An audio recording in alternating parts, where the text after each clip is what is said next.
গোষ্ঠীর প্রতি, কোন গোত্রের প্রতি আক্রোশ যেন তোমাদেরকে ন্যায় বিচার থেকে দূরে সরিয়ে না দেয়, বরং আমি আল্লাহর আদেশ হলো ইহদিলু, তোমরা আদল করো, ন্যায় বিচার করো, সুবিচার করো, সুশাসন প্রতিষ্ঠা করো। হুয়া আকরাবু লিত্তাকওয়া, এটাই তাকওয়ার সবচেয়ে কাছাকাছি। সুবহানাল্লাহ বলেন।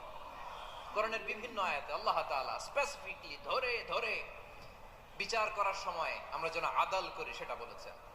কোরআনের কোন কোন জায়গায় আল্লাহ তাআলা এই আল আদ শব্দটা ব্যবহার করেছেন। আবার একই জিনিস ইনসাফ, সুবিচার, সুশাসন, ন্যায় বিচার, ন্যায় পরায়ণতা বুঝাতে আল্লাহ তাআলা কখনো কখনো আল কিসত শব্দটা ব্যবহার করেছেন। আওয়াজ করে সবাই বলুন আল কিসত। প্রিয় ভাইরা, সবাই আওয়াজ করে আমার সাথে সাথে বলুন আল কিসত।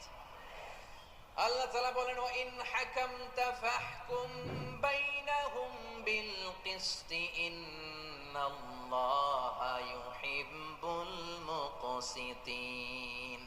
যখন তুমি বিচার করবে, বিশ্বনবীকে উদ্দেশ্য করে অ্যাড্রেস করে বললেন, নবী হে, ইহুদিরা কোনো বিষয়ে মীমাংসার জন্য যদি আপনার দরবারে আসে, যদি বিচার করতে হয়, খবরদার অবিচার করবেন না। ফয়সালা যেটা করবেন কিসতের সাথে করবেন, ন্যায় পরায়ণতার সাথে করবেন, কারণ ইন্নাল্লাহা ইউহিব্বুল মুকসিতিন, নিশ্চয় আল্লাহ রাব্বুল ইজ্জাত ন্যায় পরায়ণশীলদেরকে বড্ড ভালোবাসেন। সুবহানাল্লাহ বলেন।